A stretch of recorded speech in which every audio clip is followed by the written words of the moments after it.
Good evening.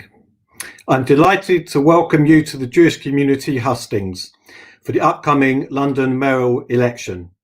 My name is Adrian Cohen and I'm co-chair of the London Jewish Forum. These hustings are being hosted by the London Jewish Forum, the Board of Deputies, the Jewish Leadership Council, and with our media partner, the Jewish News. This past year has been incredibly difficult for Londoners. The election will be about deciding who we want leading our city as we recover from the pandemic. To assist you with your decision at this evening's Jewish community hustings, I will be asking the candidates your questions on a number of issues. Whilst this is the Jewish community hustings, questions will cover areas of interest to the Jewish community and issues that will affect all Londoners. I'm delighted to introduce Shaun Bailey of the Conservative Party, Sian Bailey of the Green Party, Sadiq Khan of the Labour Party, and Luisa Porritt of the Liberal Democrats. Thank you all. Thank you to the candidates for joining us this evening. Sadiq Khan did request that he break his Ramadan fast during the hustings, and he is of course absolutely welcome to do so. And we use the opportunity to wish the Muslim community in London Ramadan Kareem. Whilst there are, of course, more candidates to become the next mayor of London than the four we have here this evening, I'm sure you'll understand we've had to slim the event down to candidates polling above 5% to ensure a smooth running hustings. The structure of this evening's event will be as follows. All candidates will get the opportunity to deliver a 2-minute opening address. Following the opening statements, I will ask the candidates questions on a number of topics which have been submitted by members of the community. Candidates will have no longer than 2.5 minutes each to answer the questions, but candidates, please don't feel like you need to use all of the time. Candidates will have the right to reply to an accusation or comment made against them by another candidate should they wish to do so. We will then end with 1 minute closing statements from each candidate. To participate in this event, tweet using the hashtag Jewish Community Hustings. You can also scan the QR code on screen or visit slido.com and enter the event code, which is Q334. There you can submit questions to the candidates and upvote questions submitted by others. Please do ensure any questions submitted are applicable to all candidates, and we'll try and answer some of your questions. Before we get started, I wanted to use the opportunity to make those watching aware of our local Jewish community hustings that we have coming up. For the London Assembly elections tomorrow evening, we have the Jewish community hustings in Ealing and Hillingdon. On Monday the 26th, we have for Barnet and Camden. And on the 29th, we have the Jewish hustings in Brent and Harrow. We are also hosting hustings for the Hertfordshire County Council elections in Boreham Wood on the 28th and Bushey on the 29th. You can find Zoom details to join these events on the London Jewish Forum website. We are also delighted to launch our Jewish Manifesto for London 2021 in partnership with the Jewish Leadership Council and the Board of Deputies last week. And we would love all candidates to endorse our 10 commitments. Details of the manifesto can be found on our website. Without further ado, we will now move to opening statements. The order candidates will be called on was decided randomly. So first we will be calling Shaun Bailey, followed by Luisa Porritt, then Sadiq Khan, and then finally Shaun Bailey. Sian, over to you. Thank you. Okay, well, thank you so much for having me here today. I'm very, very proud to be standing for the third time this year. And I know that London could be the greenest city in the world. All the evidence shows Londoners are crying out for a new start and a real green recovery that raises everyone up, that creates a secure future, one we can pass on to the next generations with pride. As a London-wide Assembly member for the last 5 years, elected on the proportional ballot, I take very seriously the fact that I represent around 3 in every 5 Jewish people in the UK. And I really value the deep and important contribution that Jewish members of London make to our city as active citizens, as part of our community, and as part of our heritage and our history.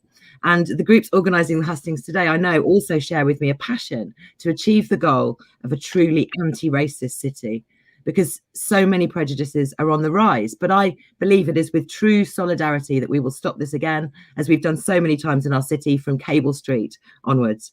My Green Party colleague, Zach Polansky, is an example of leadership on this principle of solidarity, and I hope he'll join me on the Assembly after the election. As a member of the Jewish Greens, the Greens of Colour, and the LGBTIQA+ Greens, he's been leading on a programme of joint work between these groups to campaign on issues like defending Gypsy and Roma and Traveller people against new government proposals on trespass, on Black history education, campaigning on LGBTIQA+ rights, and on global action on climate as well. And I've been so impressed to see Jewish groups who are organising this hustings too, leading on all these intersectional issues recently, including the strong campaign against the Uyghur persecution. I hope one thing you'll see shining out from our manifesto, which is very long and detailed, is my commitment to listen and bring diverse voices into City Hall to make sure our policies work for everyone, and how this fits in with the 10 commitments from you today. I hope you're considering a Green vote, and I look forward to a good debate on these and many other issues today. Thank you. Thank you very much, Sean. And now if I could turn to Luisa Porritt, please. Thank you. Thank you. Well, I want to start by thanking all the Jewish community organisations here for putting together this event, and by recognising the way that the Jewish community has demonstrated its charitable spirit and togetherness by helping Londoners all over the capital during the pandemic. Here in Camden, where I grew up and serve as a councillor, I've seen that work firsthand. From my local synagogue at South Hampstead to JW3 on Finchley Road, the Jewish community has stepped up to make sure no one gets left behind in difficult times. What matters now is that we have a plan for the recovery, and that's what I'm putting forward for London. My plan to take London forward has a clear focus on 3 basic needs of Londoners: jobs, homes, and clean air. The pandemic has accelerated big changes in our capital, such as the shift to home working and the rise of online shopping. I'm the only candidate in this race with a plan to embrace that change. From reinventing the high street to converting empty offices into homes, to investing in a clean, green, public transport system, we must get our capital ready for the future. I know I can't deliver this alone. It will require our city working together across the public, private, and voluntary sectors, including with faith communities. London is a diverse, liberal city, and it's clear Boris Johnson's Conservatives can't win here. We need a serious, alternative challenger to the mayor, one who will stand up for our shared values and has the big ideas we need to take London forward. Tonight, I hope to show you I'm that challenger. Thank you. Thank you very much, Louisa. And now over to Sadiq Khan. Thank you. It's a pleasure to join you this evening. I want to start by thanking the London Jewish Forum and everyone in the Jewish community across London, not just for your continued invaluable contribution, helping to make London the greatest city in the world, but for the way you've stepped up to support your fellow Londoners during this terrible pandemic, showing such compassion, kindness, and generosity of spirit. Over the last 5 years as mayor, I've stood shoulder to shoulder with Jewish Londoners as a friend, a supporter, and an ally. I've been proud to be able to stand with you during many times of celebration and reflection, from speaking every year at Hanukkah in the square and Yom HaShoah, to co-hosting events with the chief rabbi, breaking my fast with synagogues during Ramadan, spending Passover and Shabbat with Jewish families, and much, much more. I've also been determined to stand for you during times of adversity and the growing threat of anti-Semitism. This has included ensuring the Met Police take a zero-tolerance approach to hate crimes and adopting the full IHRA definition of anti-Semitism at City Hall, investing record amounts to tackle intolerance and extremism, taking every opportunity to help ensure the horrors of the Holocaust are never forgotten, including attending Yom HaShoah as my very first engagement as mayor back in 2016, and to Auschwitz 75 years after its liberation, and speaking out against anti-Semitism wherever it rears its ugly head, including in the Labour Party. The Labour Party has turned a corner with a new leader taking action. And I want to assure you that I'll never stop working to stamp out anti-Semitism within Labour, across our city, and wherever it occurs. For as long as I'm mayor, I can assure you that I'll always be by your side. Thank you. Thank you very much, Sadiq. And now over to Shaun Bailey. Good evening, everybody, and thank you for having me. It's great to be here this evening with all the organisations that put this together from the Jewish community. London is the greatest city in the world, but it faces challenges. In the past 5 years, we've seen a steady rise in crime. We haven't had the housing provided that we needed. And of course, TfL has struggled through that long period. And these things affect not only the Jewish community, but all of London. And it's really important that we bring London together to understand how we combat these problems. Anybody who knows me will know that my politics is about people. How do we get people together? And my relationship with the Jewish community has been ever growing over 10 years, including my visit to Israel and, of course, my visit to Auschwitz as well. But it's really important when I was in Poland that I learned about anti-Semitism and its long, long history, but more importantly, what it means today, what does modern anti-Semitism mean today, and how we combat it. But for me, most importantly, bring communities together. I believe the Jewish community has an awful lot to teach many different communities across London, and I want to be part of forming that forum to make sure we have the conversations. But as Londoners, all of us, Jewish or not, we still have to face the big challenges and also benefit from the things that London can give to us. And I think the key things we need to get on top of now in London are: one, safety. We've had massive rises in crime across London. Two, we want to get on providing houses. Many traditions have slightly larger families, and family homes in London are almost impossible to come across now. We have to do something about that. But most importantly, we need to keep our children safe. We need to make sure our children have a future. And I want to be there to support mostly the Jewish community. I'm talking about students now who are finding a very, very hard time and to find a safe space on university campuses. And it's really important that we take every opportunity to fight anti-Semitism in whichever form it raises its head. Thank you. Thank you very much. Thank you very much, Shaun. We have our first question of the evening to put to candidates. Thank you all very much for your opening contributions. And I'll start off with this one. Anti-Semitism has sadly hit record levels in the UK over the last few years, with London facing the highest recorded incidence levels of anywhere in the country. As mayor, what would you do to tackle anti-Semitism in our city? And to kick this off, if I could go to Shaun. Thank you. The rise in anti-Semitism we've seen across the UK, and particularly in London, has been absolutely disgusting. And I think it's very important that we all stand together and make sure we let everybody know from the very off this is unacceptable. Now, having that political that pronouncement straight away to start people knowing is just one part of it. The other piece, of course, is to make sure that the police have the resources to follow up cases of anti-Semitism, and that they have a training and a focus on doing that work.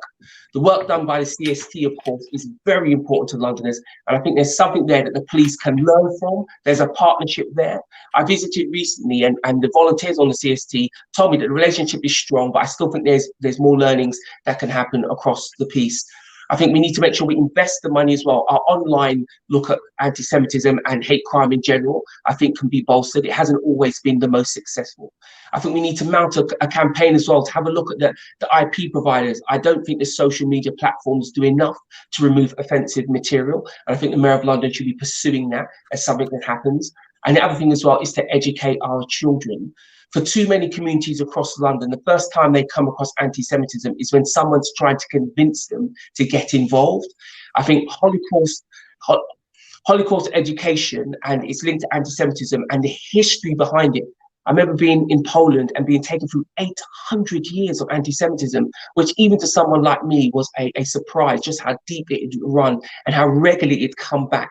And I think if we can speak to our young people and also speak to doubters as well and say, look, this is something real, unique and special, and we need to confront it in a unique way, I think it's important as well. And must always take the time, I think, on a more positive note, to expose other communities to the Jewish community. I believe the more people meet the Jewish community, the less anti-Semitism will prosper.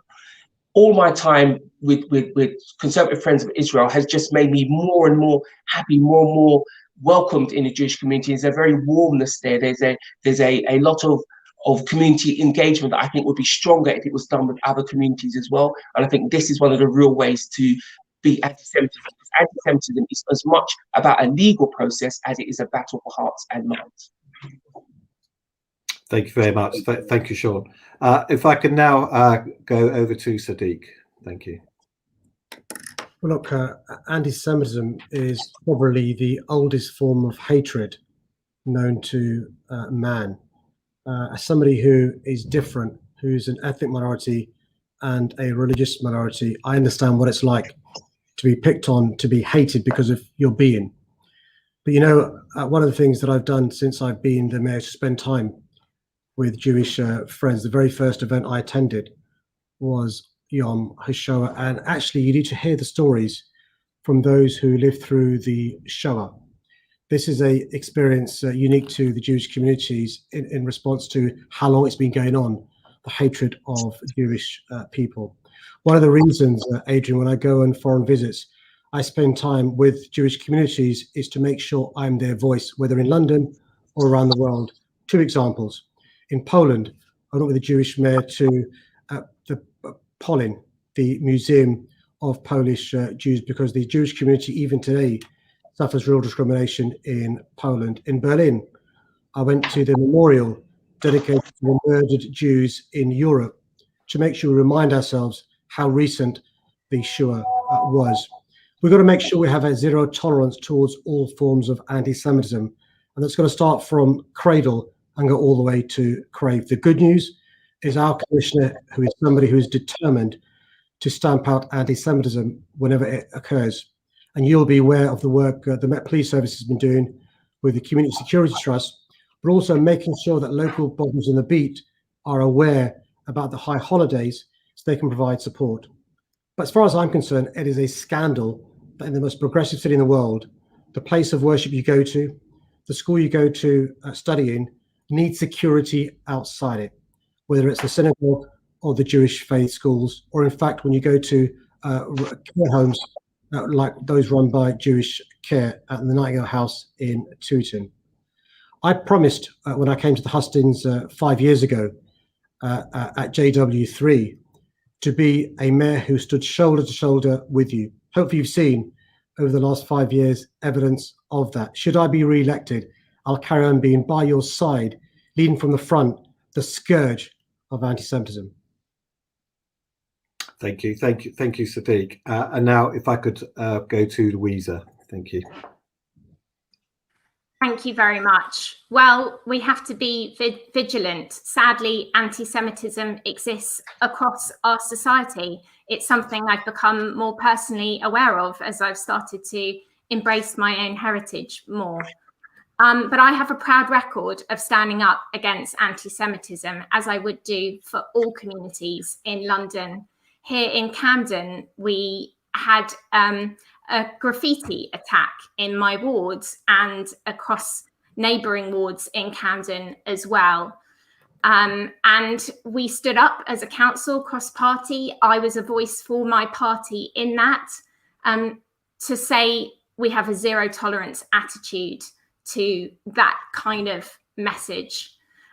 We are an open, diverse, liberal city, and I will fight to keep it that way and to stamp out any hatred. I'm also proud that my party has led the way on standing up against anti-Semitic abuse online, when the rapper Wiley did anti-Semitic tweets.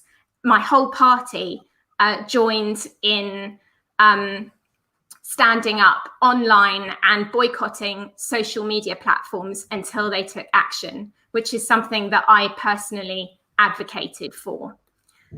But I know that as mayor, the best thing that I can do is to work with the Jewish community organisations across the board. So obviously we've got some of them represented here today, but CST already does amazing work to try and keep the Jewish community safe in London, including their initiatives to protect buildings. So I would work closely with them and with the police as well to make sure that any reports of hate crime are taken seriously and that there's justice for any victims of anti-Semitism in any form at all levels. I guarantee that if you choose me to be your mayor, I will be a strong voice who always speaks with moral clarity, pushing for change and equality at all levels of government. Thank you. Thank you very much, Louisa. And now over to Sian. It's horrific that we're seeing an increase in anti-Semitism. I said before how many of the people in the UK who are Jewish live in London. We have over half the anti-Semitic incidents in the country, and that to me means that a mayor of London has to take leadership on stamping out anti-Semitism. And I think we have an amazing event in City Hall every year for Holocaust Memorial Day, and the way that those events work is survivors come and tell you about their experiences, and there's always people from different genocides, different atrocities come and tell you, and there's one thing they all have in common, and the warning everybody who's experienced any kind of atrocity like that wants to tell you is that the warning signs were there. They lived through the growth of prejudice, the othering of their fellow people, and that all came a bit long before the start of the genocides. And that is the thing we have to learn here. And I'm someone who supports the IHRA definition and the examples that it gives. I've supported them in Camden Council, in the London Assembly, and as a leader of my party as well. And I think it's really important that we do use the IHRA definition in practical ways to combat anti-Semitism and to deal with those warning signs, those examples of wider prejudice. We must put it into more of our education for staff, for police officers, for people on the transport system, so they can recognise it and deal with it. We must put it into our schools and our universities as well. It's incredibly important that we do that. I wanted to say a little bit more about the intersectional work that goes on within my party as well. I mentioned it in my introductory speech, but there's been some really fantastic solidarity between Greens of Colour, working on a definition and wider examples of Islamophobia. We've had the Jewish Greens working on the IHRA definition and writing some really, really good guidance that we're going to be using in our processes within the party. And then the LGBTIQA plus Greens have been working on definitions of transphobia and queerphobia. This kind of solidarity is what we have to have a mission for in London. We need to be looking out for the warning signs of all kinds of prejudice and really, really working hard to stamp it out. Thank you. Thank you. Thank you very much, Sian. Thank you very much, candidates. We'll now go to our second question, which is on a very different subject, the housing crisis. The housing crisis in London is having a serious effect on young people in our community, and no doubt other communities as well. Young people are being priced out of areas which include Jewish infrastructure in London, with many now moving out to Hertfordshire to afford property. How can we ensure that young adults are able to buy affordably in London? And if I could go to Louisa to kick this one off. Thank you.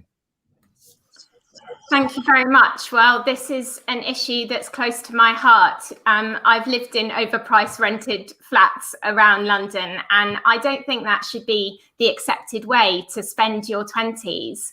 It doesn't have to be this way, but what we really need is a change of approach, because more of the same will not fix our housing crisis. So what I'm proposing to do is set up a London housing company. This would be a City Hall backed developer that's not for profit, that is just there to deliver the affordable homes that Londoners need.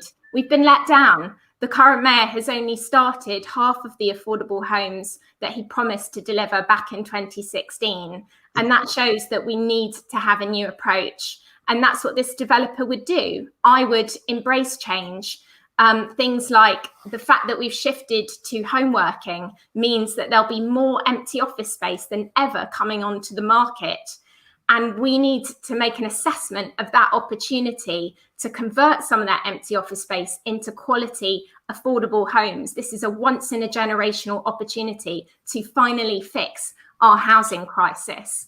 The other thing this City Hall developer would do is look at the public land that we have available. There's TfL land, there's land owned by the NHS around London. We need to be thinking much more creatively about the spaces that we do have and making sure that we're using them to deliver the affordable homes that Londoners need, and genuinely affordable homes at that.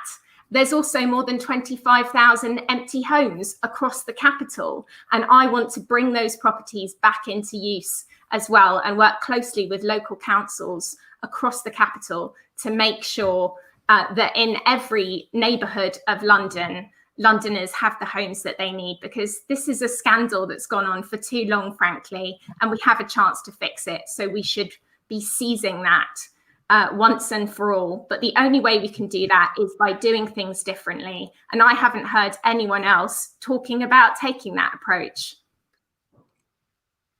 Thank you. Thank you, Louisa. If I can now go to Sadiq as well. Thank you. Well, this is an issue that's personal to me. I'm the council estate boy who's now mayor of this great city, and I wouldn't have had the chances to succeed but for the security of tenure and affordable rent that a council home provided. So when I began mayor, one of the first things I did was to get rid of the dodgy definition the previous mayor had of what an affordable home is. He thought an affordable home is one costing £500 million to buy, or 8% of market value to rent. So I threw that away. I've got a new definition, and an affordable home to me is one of three things: either a council home or a home where you pay a London living rent that's a third of average earnings rather than market value of rent. Or the third type of a genuinely affordable home is shared ownership, part buy, part rent, with a deposit of £5,000. You need all three of these types of home to help fix the housing crisis. And we've started to lay the foundations of fixing the housing crisis. So the homes that have been built now aren't luxury penthouse flats being used as gold bricks for foreign investors. I have nothing against foreigners, so my best friends and family are foreigners, but they shouldn't be using our homes as investments or as gold bricks. What we've seen is progress made. So last year, for example, we began building more council homes than in any year since 1983. The year before, we broke the record, the most council homes in any year since 1984.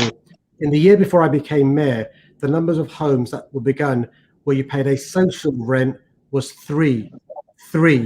Last year, we began more than 7,000 homes where you pay a social rent more than the entire time Boris Johnson was mayor. 3 years ago, we began building 12,500 genuinely affordable homes, a record.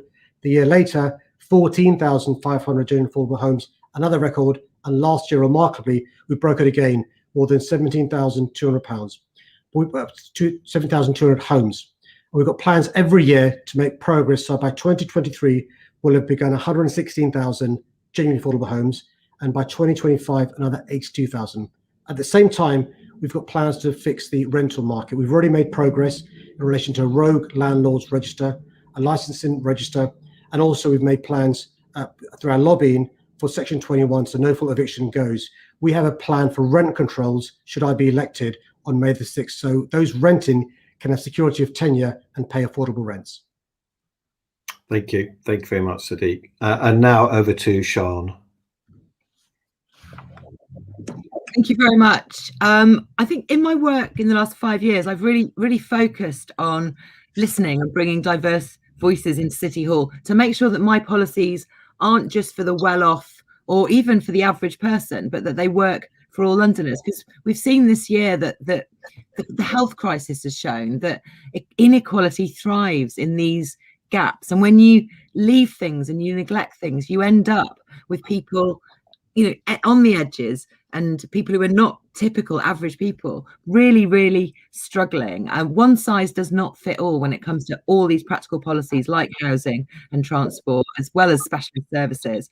So I think my work has really shown how this can be fixed. I pushed the mayor in his original housing strategy to introduce a strategy for overcrowding. I've pushed him all the time to try and look a little bit more at the homes that already exist and how they are distributed, to not just focus on shouting out numbers of homes built, but to see what's really going on when people are being excluded from getting the homes that they need. So my policies do involve building a lot more homes. They do involve being more creative with the grants for new homes, but also I have a plan to pull more homes out of the private rented sector, get them let out at a London living rent using the unspent housing grant that Sadiq Khan still has in City Hall. And I also want to expand the capital letters scheme, which is where we lease homes on a long-term basis from private landlords and let them out through councils. There isn't a strategy from any other candidate to deal with the homes that already exist. And on renting rights, I mean, I'm a private renter. This is my privately rented flat. I've privately rented in London for 25 years. I've been a really fierce advocate for renters' rights this whole time. And I've genuinely pushed the current mayor to change his policy. It took 3 years for him to start talking about rent controls. You can look up the arguments we were having where he was saying we never get rent controls off the government. There's no point in fighting. There's no avoiding fighting for rent controls with the levels of rent that we have in London at the moment. And I'm really glad that he's now come around to this. But my argument at the moment is, Greens have been very influential on the current mayor. We were influential for 21 years on successive mayors. And I think it's really about time you elected a Green mayor who's going to get these things right first time and genuinely think about how our policies affect all Londoners, not just people who are better off or the average. We have to look in more detail at things than that. Thank you. Thank you very much, Sian. And now over to Sean. Thank you for the question. If there's any area that Londoners has been failed, it's absolutely housing. I grew up in London, and in my 20s, I was homeless. So I understand just how important housing is in London. And the Mayor of London has simply failed to deliver on his promises. He told us he would give us 80,000 homes a year. He hasn't built half that in 5 years. He talks about a record level of council house building, but he won't give us a number for these things. He's failed to deliver for Londoners. I think what needs to happen in London now is a fresh start. And my fresh start will be around forming Housing for London, a City Hall owned and backed housing developer that will have one goal, just to deliver housing for London. That will give me the ability, as well as to build homes for social rent, it'll give me the ability to produce 100,000 homes for £100,000 using a shared ownership scheme. You talked about young people in your community having to move out of London. This will give them the opportunity to own in London. Over 87% of people who rent want to own in London. Let's help that happen. It'll add to the supply in London, and it'll also add to people's ability to save and move on and accommodate their family as they feel. Another big failing, of course, of the current mayor's housing program is that he has removed the target for family homes. And we'll only ever get family homes built if the mayor subsidises the build of those homes. So that, again, is something that I will instigate through Housing for London. We have to have those targets set in order to deliver that way.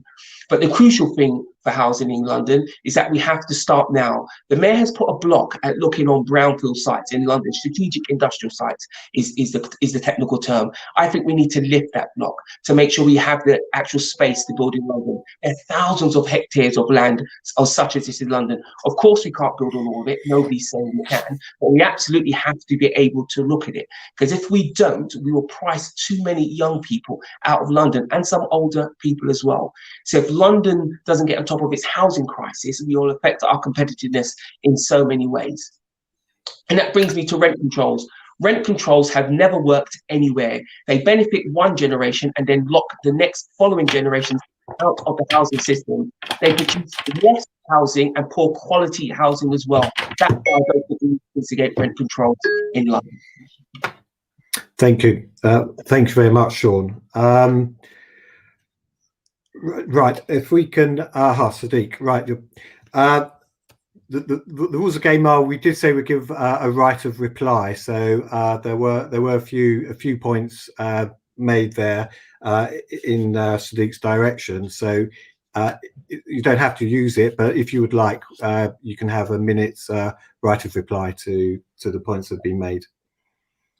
Well, the way we can engage in this hustings is by trying to score cheap party political points or have a grown-up discussion. And the reality is successive governments have let down London when it comes to not building the genuinely affordable homes we need. Anybody who spends a better time examining Shaun Bailey's manifesto will see it's made up of fantasy figures and somebody who's not a serious candidate. I think it's probably best, Adrian, I don't engage in the detail of some of his plans because it will amplify what are clearly bad policies. I'm quite clear. We've started laying the foundations to finally fix the housing crisis. We have record numbers of families now in council homes, homes who pay social rent, homes that are intermediate rent, shared ownership, part by part rent. But also, I've got our key workers to go to the front of the queue. What these key workers want is not a patronising clap on a Thursday. They want affordable homes to carry on living in London. If you re-elect me, I'll make sure that happens. Thank you very much. Thanks, Sadiq. I think it's only fair if we give Sean just a right to respond to that, and then I think, because obviously there's a danger this could go on, that would then move to the next question. So, Sean, if you up to 1 minute, thank you. Thank you, Chair. Look, the facts are the facts. The Mayor promised us 80,000 homes a year. He hasn't built half that in 5 years. He has £500 million sat in a bank account that should be working to give Londoners homes. 87% of Londoners want to own. Why are we not helping them in that process? It's a simple thing. The Mayor of London has moved the housing provision in the wrong direction. He's relied on big developers who simply haven't given him what he wants, and he's doubling down on that poor policy. What we need is a fresh start. We need to move London in a new direction, and that means City Hall being in charge of housing, taking a more muscular approach, and that's the approach I'm suggesting. Okay, thank you for all candidates. If I could move to the next question, again, it's a different subject.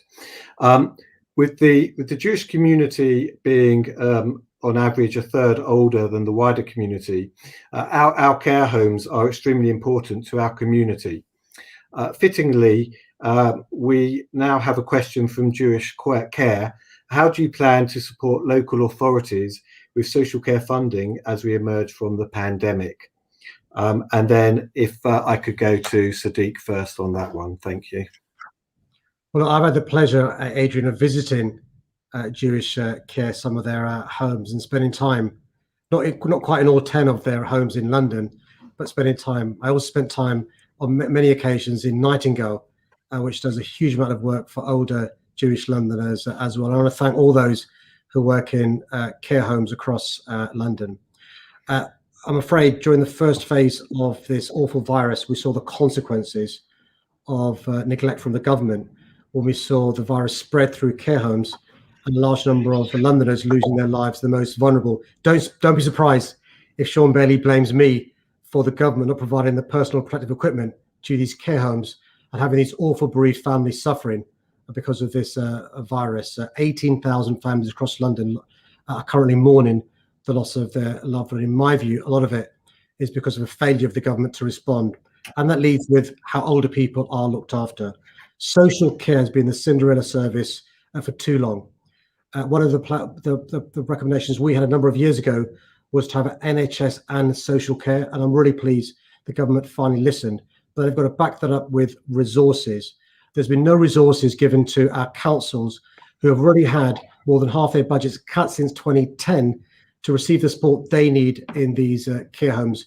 Many care home workers go from care home to care home, and that's one of the reasons why the virus spread, because of the government failing to provide the proper test equipment that they needed, the test and track and trace equipment needed. One of the things that is a piece of good news, and it's awful to talk about good news when it comes to an awful pandemic, is how London government is now working more closer together. So I'm really pleased to report that we have a London Recovery Board, and the co-chair with me is the chair of London Council's Georgia Gould. One of the things that the 32 councils and I are working on is making sure we get the additional resources we need to make sure our care homes have the equipment, the kit, and the staff to look after them. And that means making sure our staff are properly trained and properly paid. That is not just a London living rent. It's gone up to £10.85 since I became mayor, from £9.15. The numbers of employers paying the living wages improved by more than 200%. We need to make sure all our care home workers get the remuneration they need, but also they'll receive, with me as the mayor, an affordable home to live in London as well. Thank you, Sadiq. And now over to Shaun. Thank you for the question. For those of you who don't know, I used to be the chair of trustees for an elderly care centre, for a day centre. So I'm very well aware of just how important it is for a community to have culturally sensitive care for some of our more older, vulnerable members.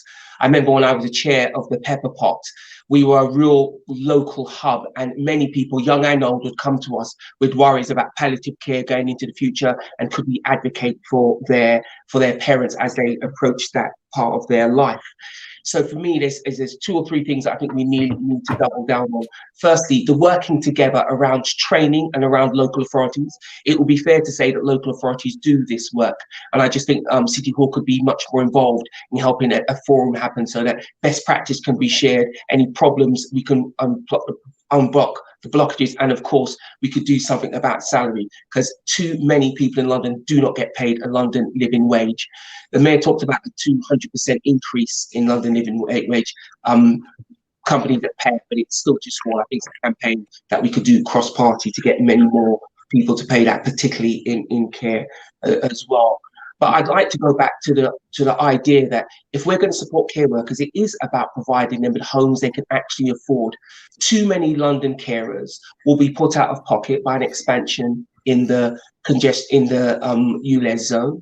Too many London carers simply can't afford to live in London. Their living costs are so high. So when I talk about 100,000 homes for £100,000, it is care workers, it is social workers, it is the people who make London work who'll be first in line to get these homes, because that secure basis of a place to live, that means they can pursue employment properly. And again, I know for a community just how important it is to have the right care. So therefore, it will be a priority of mine, because as you know, I was a youth worker for over 20 years. And the thing that struck me the most, if we treated young people the way that we often, if we treated older people, if we treated younger people the way we treat older people, people would step in earlier on. And I think our older communities do need more people to advocate for them. That will start in care homes. And I think we can all advocate for care workers by making many more employers in London be a London living wage employer. Thank you. Thank you, Shaun. Shaun, can I now go to Sian? Thank you. Thank you very much. And I think, the crisis in care that we see is a direct result of years and years of austerity, where councils were forced to freeze their council tax. And these freezes, they build up and they build up and they build up. Every time you freeze, you don't get that money the next year and the next year and the next year. So even percentage increases that the government have been allowing specifically to cover social care, they're coming on the back of a base that is vastly depleted because of the years of austerity. And I'm very proud to come from a party that stood against austerity, called it a mistake right from the start. This should never have happened. We should not be in this position, but we have to build from where we are. And I absolutely support, with our aging population and our diverse population, the need for specialist quality care and care homes, and homes for older Londoners that are at the earlier stage as well, before you need care homes, before you want to live in more sort of retirement villages. We need to be able to plan our city from the ground up. And my policy for having a People's Land Commission, that in every part of London, people can get together and look for what land there is, what land may be underused, what land could be changed in its use, and plan for the things your communities really, really need. I can absolutely see the value of this policy to the areas of London where we have high Jewish populations, so that you can genuinely find and plan for these things to be built in your areas. I'm very, very proud of that policy for that planning.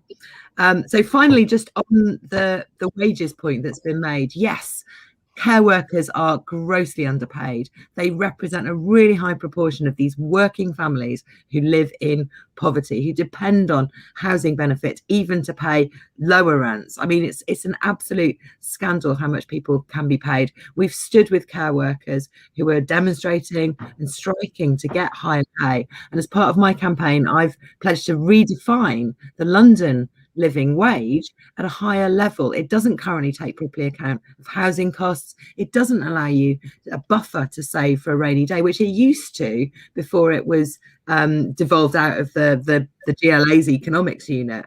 And there's no explanation for why that buffer has been taken away. So I believe the London living wage needs to be £14 an hour. And as a Green Mayor, I will set that level, work with the employers to pay it, and expand those employers to pay it more. We absolutely need to fix the crisis of working poverty in London, and that affects the care sector, many other sectors as well. Thank you, Sean. And now to Louisa. Thank you. Thank you. Well, the Liberal Democrats care about care. We've led the national campaign for a penny on the pound rise in income tax to fund the NHS and social care properly. Ed Davey, our party leader, has put carers at the heart of his national campaign. It's a top priority for us. The Liberal Democrats have been campaigning for a carers allowance, a rise in it, because we do need more than claps for our hardworking carers. And I'm proud that Sutton Liberal Democrats are the only council in London still funding Admiral nurses to provide at-home dementia care, so that people have the dignity and support that they need at home. Sutton is also one of only 3 councils in London still providing Meals on Wheels. And as Mayor, I will encourage all boroughs to follow that lead. We will always fight for more government support, which is badly needed, but we will also find a way to prioritise social care in the budgets that we manage. And actually, I think that we can learn from and share best practice from across our capital. There's the Nightingale Hammerson Care Home in Wandsworth. This is a leading specialist in residential care that's been serving the Jewish community for over 180 years. And that is world-class care that we can all learn from. So as Mayor, I will draw on all that existing expertise to make sure that every borough in London has the support that carers need and the care that people deserve, and make sure that nationally I'm a leading voice in ensuring that carers and people in need of care get the support that they deserve. Thank you. Thank you very much, Louisa. Right, we're now moving to our next question, which is from Russell. And he says, with the United Kingdom and Israel doing so well with the vaccination rollout, how can we increase cooperation between London and cities in Israel? Will you commit to leading a trade mission to Israel during the next mayoral term? And we're kicking off with that one with Sean. Thank you. I think that's a really good question, actually, because there are, we've had a real blow to, we've had 2 real blows to our international trade in the last year. We've had the coronavirus crisis that's cut down on the international travel that we can all do. I know some of my friends are absolutely just can't wait to go visit Israel again, because they haven't been able to go, and it has been an absolute blow to our international links and some of the international ways that we can just create links and friendships and things like that. And then of course we've had Brexit. So we've really seen so many businesses, and I think particularly small businesses have struggled with this, with the fact that particularly we've left the customs union. Suddenly there are all these barriers at our borders, and so it's absolutely the next mayor's job to start making better links with all the different parts of the world, and going on trade missions, making sure that we're making those links is going to be a really, really important part of the next mayor's job. In the past, I've always worried that the London's economy was becoming too international, if that makes sense. I've always talked about the need to provide for more local support, but actually I think London and partners who provide our international links and our trade missions, as you know, we've famously been discussing some of those recently in connection with the previous mayor, I think that body is so important in terms of making sure that we do create new ways of creating both cultural links and trade links with the rest of the world, because I think our international position is damaged. It's been damaged by Brexit, and everybody's ability to relate to other countries has been damaged by the coronavirus crisis. Thank you very much, Sean. And now over to Sean. In a word, yes, I commit to a trade delegation to Israel in my first year. When I went to Israel, I was really impressed in just how far advanced they were in many different technologies. And I think that's very pertinent to London, because we have two things in London that I'd really like to develop. One is our fintech, anything tech, really. I think that we can make London the biggest tech hub in Europe and potentially the world. And I think a link with Israel would be a big part of doing that. And of course, in London, we have access to good finance and also very good financial models, and etc. So I think there's a real synergy there. I've already started to reach out and try to make that connection by speaking to the Deputy Mayor of Jerusalem. We initially were talking about tourism and how we could safeguard tourism in both Jerusalem and, of course, London, and how we could swap trade. What exciting innovations are happening in Israel that we could come over here, maybe finance in London or vice versa. And I think that idea that we could link London very, very strongly to Israel from a business point of view, a trade point of view, is at the top of my mind. I think the best way to go about it is I will be having a deputy mayor for international trade, because here in London, we have many small businesses that could scale if they had the right support, if they were exposed to international business. And of course, London is a very, very big it attracts very big inward investment, and we want to keep that going. So having a deputy mayor who could go out and continually bang the drum for London, backed up by the mayor, of course, me, but continually bang that drum will be important. And a link with Israel, I think, is a no-brainer, and I'd commit to doing that in my first year. Thank you very much, Sean. And now over to Louisa. Thank you. Well, Israel has led the way on vaccines, and that is an incredible example that's been set. And you're right to point out that our NHS has also really done us proud by starting to match that really incredible progress that we've seen there. Israel does have a world-leading sector for tech innovation, and we absolutely should be sharing knowledge in those areas. We have an amazing tech sector here in London too, but sadly, Shaun Bailey's government is damaging that with its shoddy Brexit deal. So we have to, in that context, look at strengthening ties elsewhere, as well as improving that deal for our services sector.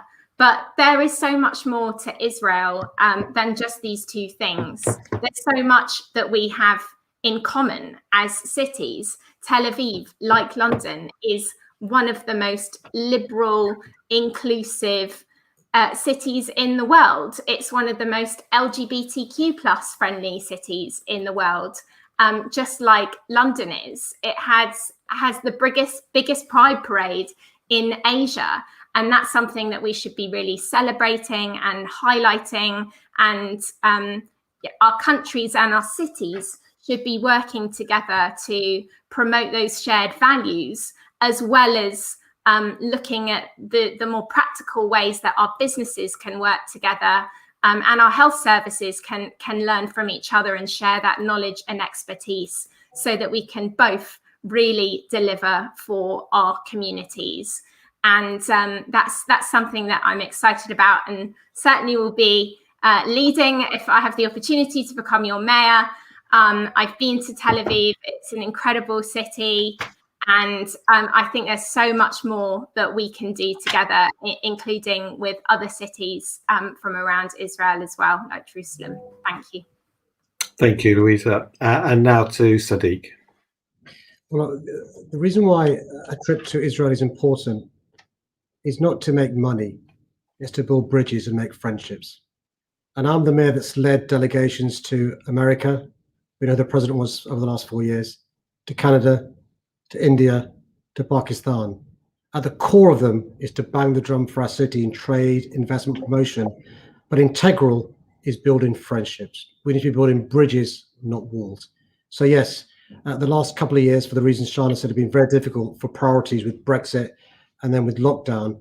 But should I be re-elected on May the 6th, I'll be proud as the Mayor of London of Islamic faith leading a delegation to that part of the world. I've got good friends with Ron, the Mayor of Tel Aviv. He's been a wise advisor in relation to the how to deal with vaccine hesitancy and the rollout of the vaccine. Great ideas they've given me about vaccine hesitancy: a gin for a jab, a shot for a shot, a pizza for a visor.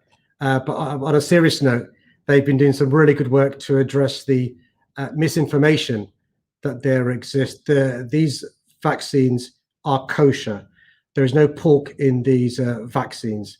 And it's been really fascinating working closely with our friends in Tel Aviv, getting their ideas about how to deal with this awful pandemic. A really good example of Jews, Muslims, Christians, those who are members of an organized faith, and those aren't coming together to fight this deadly virus. But you know, London already is the European capital when it comes to tech. We're on the shoulders of Silicon Valley. One of the other things that the team in Tel Aviv are very proud of is the work they're doing around tech, whether it's fintech, whether it's biotech, whether it's legal tech, whether it's ed tech, whether it's mayor tech. So I'm keen to go and see what Ron has been bragging about for so many years happening in Tel Aviv, but also to bring business people and others from Tel Aviv to London. We want these bridges to not just be of friendship and of tech, but of culture, of tourism, and other things that benefit both societies. Another point that was said to me really powerfully when I was in Auschwitz for the 70th anniversary last year from friends in Israel, they couldn't believe that a mayor of Islamic faith spent so much time going to shuls, with Jewish friends, being the mayor that lights the menorah in Hanukkah in the square. And so I'm really excited, Adrian, about going to Tel Aviv once we get the election out of the way. Thank you, Sadiq. Thank you, all candidates. The next question is about transport, and it's from the audience. And the question is, what are your plans to improve public transport links for those travelling around outer London? And the person who has submitted this question claims people drive these routes because the alternative is often travelling via Zone 1 on the tube. So question here about lateral travel across outer London. And if we can go to Shaun on that one to kick off. Thank you.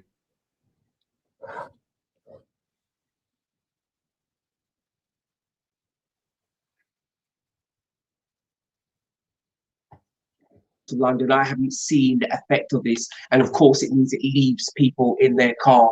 And now the mayor is proposing to bring in an out of London border tax, which shows a very big misunderstanding of how we live and operate in outer London, because of course some of our relatives will live just outside and need to drive in. The tradespeople will use as well. We have a local park, and there's a guy that does a lot of work for young people on their bikes and stuff. He lives just beyond the border. That work will cease if he has to pay to come in and out in his little van. And the people who mostly can't afford compliant cars, of course, will be small business and poorer parts of our community. So we run the risk of really separating our communities there. So that's something that needs to be looked at. I think the first step we need is a real reshuffle of the bus routes in London. We need a mayor who understands that not everybody wants to go in and out to the centre of London. They need to go cross borough as well. I think that's really, really important, because that's what supports community life. It's the difference between your children being able to attend your local brownies or not. You know, how easy it is to make that transition across your borough. And of course, We've seen that TfL's finances have absolutely been destroyed over the last 4 years. The mayor failed to deliver Crossrail, which cost London's £5.2 billion. We've had 22 of 26 major infrastructure projects paused or cancelled. So what I'm proposing for a fresh start for London is that we have a London infrastructure bank. We can build the finances of that bank from mayoral seal and business rates retention, and it will give London, Chance Walk for London, £10.9 billion to spend on the infrastructure of TfL. Anything from replacing Hammersmith Bridge, which the mayor has let go. That's an awful shame. He should have just paid for that out of reserves, I said at the time. But the real thing is, if we give TfL that firm footing, we'll be able to support TfL to support London into the future. Because remember, TfL, the Mayor of London, has had the single biggest bailout of any institution in this country. It's about time we use TfL's finances properly to make sure the organisation is secure into the future. TfL was bankrupt long before COVID struck, and that's why my plan for a infrastructure bank will give TfL a fresh start. Thank you. Thank you, Shaun. And now to Sadiq. Thank you. Well, first, I think Shaun referred to me 11 times in his answer, so I'll have my right to reply afterwards, if that's okay, Adrian. I'll deal with the intelligent person who asked the question rather than Shaun Bailey. So look, the reality is that we have a public health crisis at the moment. It's a COVID crisis, and what I don't want to do is replace a COVID health crisis with a different health crisis, which is poor air quality or the other issues that would arise if everybody jumped into their car to get from A to B. The policies from City Hall, as long as I'm the mayor, are going to be to encourage Londoners to walk and cycle, use public transport where they can, to leave the roads for those that can't use those things, the electrician, the plumber, the person who needs to drive, the commercial drivers, and so forth. One of the things that I was faced with over the last 13 months during this pandemic is the government forcing me to extend the congestion charge to go all the way to the North Circular and all the way to the South Circular, which would have meant that 4 million additional Londoners would have been covered by that. I said no. What the government did, though, insist on is for me to widen the scope, so it's not Monday to Friday, it's now 7 days a week, to increase it from £11.50 to £15, but also to extend it to 10 p.m. Had I not accepted those conditions, I wouldn't have received the support TfL needs. And the only reason TfL needs financial support is because of the pandemic. Londoners have done the right thing and not travelled, and that's meant our fares income has dried up. It's the same for every single transport authority around the globe. London is not unique. What we're doing, though, is in TfL becoming more efficient. So I'm the mayor. That's reduced our deficit, increased cash surpluses. But what I want to do is build on the progress we've made. So the Hopper bus fare used by 500 million people, we need to improve on that and have more bus services in outer London in particular, where there isn't as good tube services. We want to leave the main roads for people who need to use their vehicles. Main roads are what they say on the tin, to be used as a main artery. What we don't want is drivers using our side roads as rat runs. And that's why I don't apologise for encouraging walking and cycling. And it's really important that we realise that the way to invest in London going forward is for us to be green. Walking, cycling, public transport, leave vehicles for those that have to use them. Thank you, Sadiq. I've got Louisa and then Shaun. What I propose to do in terms of right of reply is Sadiq to come back at the end of the question, and then after Shaun, and then I think I should also give Shaun a right of reply as well. So if we can give you both a minute to do that. If I can go to Louisa, thank you. Sure, thank you. Well, what we need is a plan to fund our public transport system properly if we want to clean up our air and put our transport network back on a sustainable footing and bring some of the projects that are currently on ice back into TfL's plans. So that's what I'm putting forward. I would fund our public transport network in the longer run with the introduction of a fairer pay-as-you-go road pricing scheme, stopping all these flat rate schemes that disproportionately impact certain communities based on where they live and can split communities apart. And it's not fair, actually, to have a flat rate scheme, because it means that you could have a delivery driver for a supermarket riding all over our city in a day and paying the same as a resident who needs to go and visit a member of their family in a certain zone. So my system would be much smarter and fairer than that, and charge based on things like the length of journey and the distance covered. So that's something that would also raise money for TfL and get some of these public transport projects that we desperately need off ice. Things like the tram link to Sutton, the extension of the Bakerloo line, and Crossrail 2, which is currently on hold. All of these projects need to be priorities over the Mayor's £2 billion polluting Silvertown Tunnel that he is building in East and South East London, and would only make our air quality, which is already so bad in London. We know the health impacts for people. Children are dying from it. I'm an asthmatic because of it. We need to be serious about tackling the climate emergency. So we should be investing in public transport. And I would also recognise change by bringing down costs for remote workers. So I've said that I will introduce a flexible travel card. This would make it more affordable for flexible commuters, as flexible workers commuting into the city, so that they're saving over £500 a year. And I would also extend the Santander cycle hire scheme, so it's free every Sunday, making it easier for Londoners to become cyclists and take up a healthy habit, and getting people back into central London again in a climate-friendly way.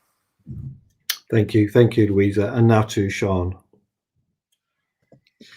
Thank you so much, and thank you for asking it in relation to Outer London as well. I know that far too many people in Outer London genuinely feel trapped with their cars. We did some research in the Assembly and we found about a fifth of Londoners saying they felt forced to own a car, and that's not right. People need choices and they need a quality public transport system available to them so they have that choice.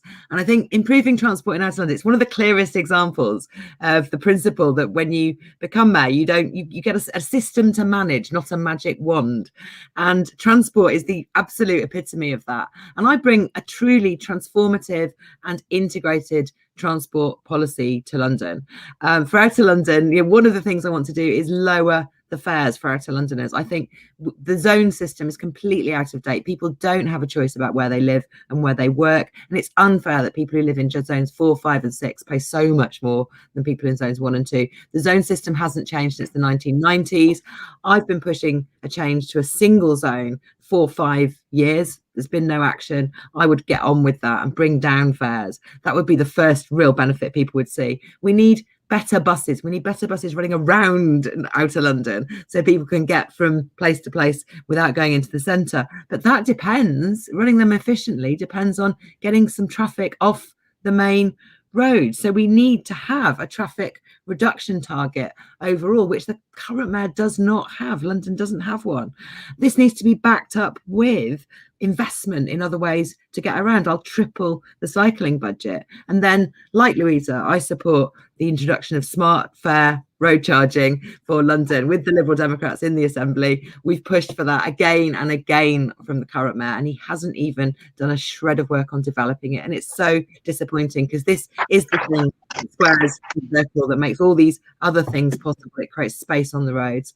And then finally, on air pollution, genuinely, current mayor, I cannot understand why you chose this middle option of only taking the ultra low emission zone to the north and south circular, leaving out almost all of Outer London. You promised to be a mayor for all Londoners. All Londoners need protection from pollution and the benefits that an ultra low emission zone will bring. So please explain why you didn't protect all Londoners in the way you could have. Thank you, Sian. Right, what I'm going to do now is I'll go to Sian first to have his right of reply, and then, as Sadiq's been mentioned by more than one candidate, then Sadiq has his right of reply following Sian. Sian, over to you. So I thought you were going to go to the mayor first, Chair, or do you want me to go first? I think you, because he has to respond also to Sian as well. Okay, fair enough. Look, let's be clear about what happened with the extension of the congestion zone. The mayor refused to take responsibility, so the government sent him some suggestions, and then he told everyone they made him do something. But that's important because it shows the relationship between the Mayor of London and the civil service. The government has broken down, which will make it almost impossible for him to get a good deal for Londoners. There's a massive difference between fighting with the government and fighting for Londoners. That is very, very important. Look, TfL's finances have been suffering for years. The mayor's talked about reducing the deficit, but the debt has not reduced. We still have a record amount of debt, and that's grown under Sadiq Khan's watch. And let's be clear, when Sadiq Khan received Crossroad, it was on budget and on time, and now it's how many years late, we don't know, and £5.2 billion over budget. That's important. But if you look at the extension of the ULEZ, that's going to cut communities in half. If you go to Kinloss, that's going to be a big problem for you. Shomrim as well, what are they going to do with all their vehicles? These policies have not been thought out properly by the mayor's office. It's a Zone 1 mayor reacting to Outer London problem that he doesn't quite understand. Thank you. Thank you, Sean. And to Sadiq. Thanks. I mean, listening to Sean, the two things that occurred to me is one is he's obsessed with me. And secondly, it's like he's just landed from Mars in London today and not realised we've had a pandemic for the last 13 months. Every transport authority in the world is having financial challenges because people aren't paying fares. We as a city are more reliant on fares income than any city in the world. 72% of our income comes from fares versus 38% in Paris and 28% in Singapore. That's why TfL has financial challenges. Ken Livingstone had a debt of £2 billion. Boris Johnson, £7 billion. I've borrowed £2 billion. I'm paying off Boris Johnson's debt with interest. The deficit when I became mayor, £1.5 billion. I reduced the deficit by 71%, whilst increasing cash balances by 13% to £2.2 billion. And here's the other thing. When Boris Johnson was mayor, Shaun Bailey's mentor, fares went up by more than 42%. I've frozen fares over the last 5 years, so the average London household has benefited by £200. At the same time, I've introduced a hopper bus fare, so you can change buses as many times as you want within an hour and not pay a penny more, used by more than 500 million journeys. So look, the choice is simple on May the 6th. Somebody who supports raising fares, extending the congestion charge, doing London down, or a mayor speaking up for London, standing up for our city, getting the best deal for our city. Thank you, Sadiq. Okay. I'm conscious of trying to get in as many questions as we can, and I do appreciate there's a tension between that and candidates also having the opportunity to talk adversely about each other. But I need to. I hope everyone appreciates.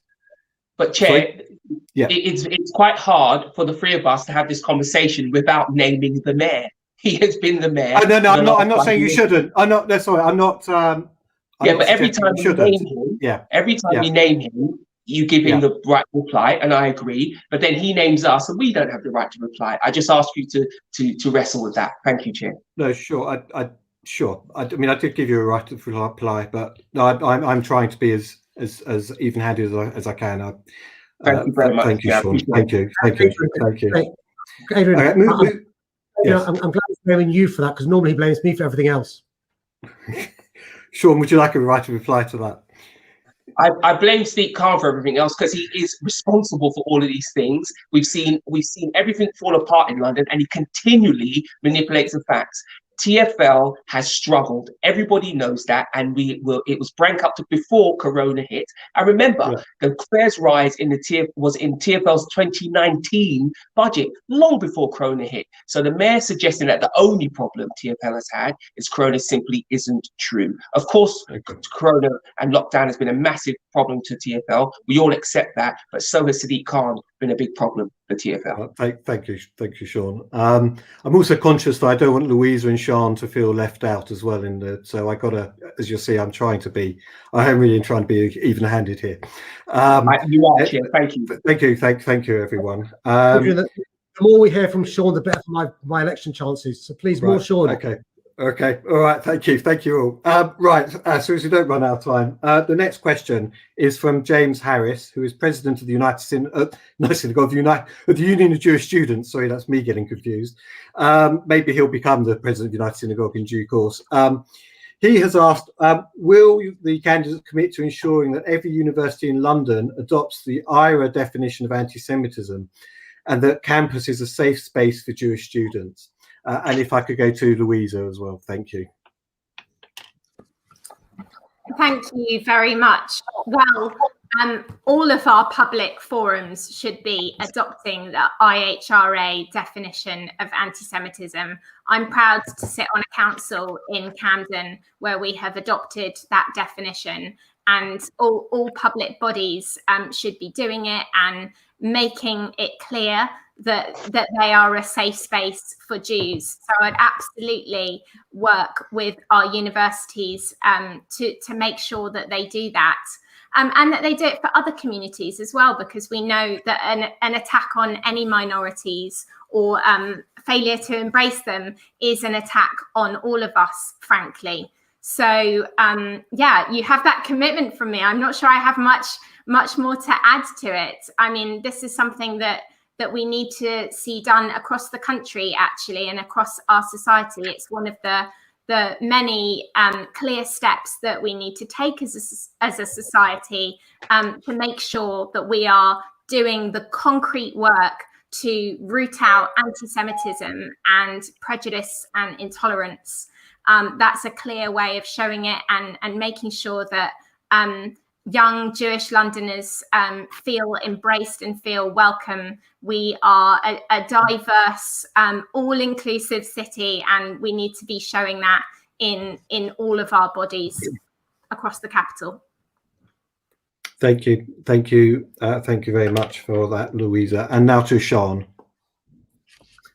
Yeah, I also talked quite extensively about this in my previous answer, but I think you know, I do agree. I think it's really important that just adopting it as a symbolic gesture isn't the point, though. The point is to use the examples and the definitions to actually, you know, use those to determine between things. We've within Camden, we adopted the guidance and the definition within our guidance for holding public meetings, which also was already existed and had comments about, you know, the limits of free speech. And we've had problems in Camden in the past with the far right trying to hire public buildings to hold events. So we already had this guidance and we've put it within that, and it's proved really successful as a way of just making sure we know when to draw the line and when not to, when something is simply about free speech.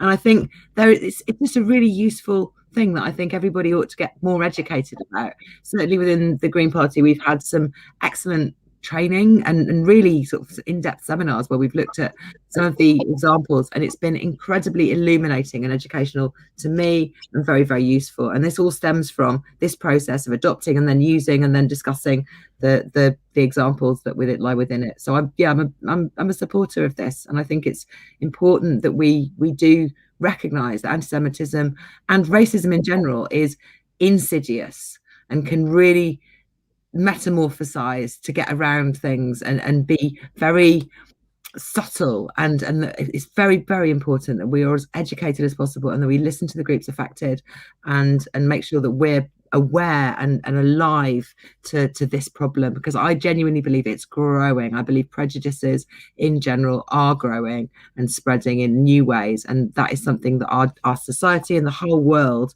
needs to fight a battle on in the next few years. Thank you, Shaun. And now if we can go to Sadiq. Thank you.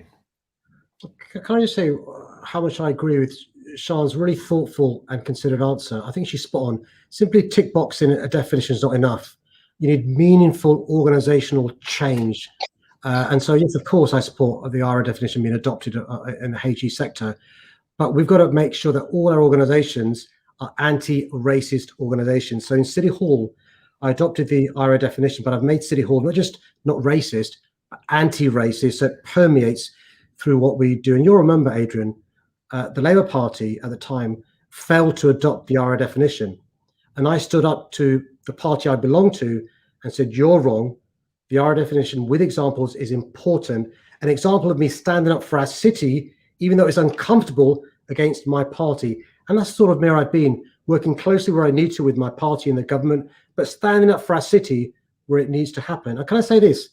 The way the Jewish community came to my defense during the most divisive campaign London's seen in 2016, the way the Jewish community came to my defense when I was attacked by Trump and the extreme right, the way the Jewish community came to my defense when the Tory candidate for mayor retweeted an Islamophobic tweet that called me, and I quote, the mad mullah of Londistan. I want to thank you.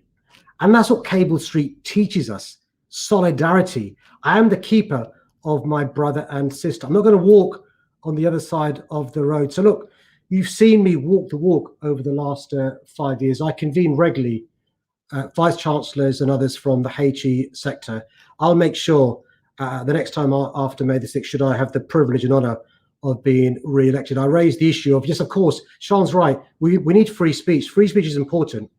Article 8, Article 10 are important parts of the Human Rights Act, not yet abolished by this government, I hasten to add.